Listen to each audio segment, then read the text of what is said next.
ఇప్పుడు మనం దగ్గర ₹2.49 కరెంటు కొంటున్న పరిస్థితి. దాన్ని కూడా రాతాంతం చేసినారు. అదాని ఇట్లా చేసినాడు, వీళ్ళు ఇట్లా చేసినారు. కాబట్టి మనమందరం కూడా ఆలోచించుకోవాల్సిన అవసరం.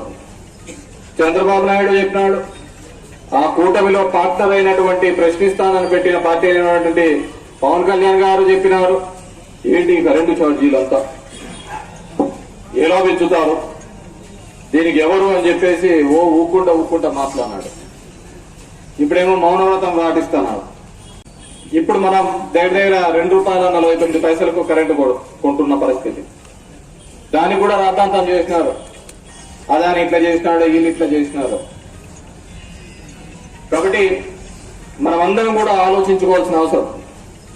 చంద్రబాబు నాయుడు చెప్పినాడు, ఆ కూటమిలో పార్ట్నర్ అయినటువంటి ప్రశ్నిస్తానని పెట్టిన పార్టీ అయినటువంటి పవన్ కళ్యాణ్ గారు చెప్పినారు, ఏంటి కరెంటు ఛార్జీలు అంతా ఎలా పెంచుతారు, దీనికి ఎవరు అని చెప్పేసి ఊక్కుంటా మాట్లాడినాడు. ఇప్పుడేమో మౌనవ్రతం పాటిస్తున్నారు. ఇప్పుడు మనం దగ్గర ₹2.49 కరెంటు కొంటున్న పరిస్థితి. దాన్ని కూడా రాతాంతం చేసినారు. అదాని ఇట్లా చేసినాడు, వీళ్ళు ఇట్లా చేసినారు. కాబట్టి మనమందరం కూడా ఆలోచించుకోవాల్సిన అవసరం. చంద్రబాబు నాయుడు చెప్పినాడు, ఆ కూటమిలో పార్ట్నర్ అయినటువంటి ప్రశ్నిస్తానని పెట్టిన పార్టీ అయినటువంటి పవన్ కళ్యాణ్ గారు చెప్పినారు, ఏంటి కరెంటు ఛార్జీలు అంతా ఎలా పెంచుతారు, దీనికి ఎవరు అని చెప్పేసి ఊక్కుంటా మాట్లాడినాడు. ఇప్పుడేమో మౌనవ్రతం పాటిస్తున్నారు. ఇప్పుడు మనం దగ్గర ₹2.49 కరెంటు కొంటున్న పరిస్థితి.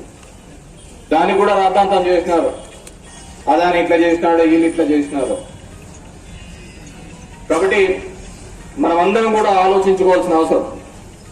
చంద్రబాబు నాయుడు చెప్పినాడు, ఆ కూటమిలో పార్ట్నర్ అయినటువంటి ప్రశ్నిస్తానని పెట్టిన పార్టీ అయినటువంటి పవన్ కళ్యాణ్ గారు చెప్పినారు, ఏంటి కరెంటు ఛార్జీలు అంతా ఎలా పెంచుతారు, దీనికి ఎవరు అని చెప్పేసి ఊక్కుంటా మాట్లాడినాడు.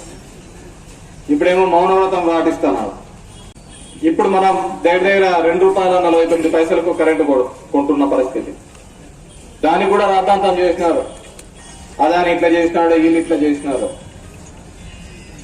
కాబట్టి మనమందరం కూడా ఆలోచించుకోవాల్సిన అవసరం.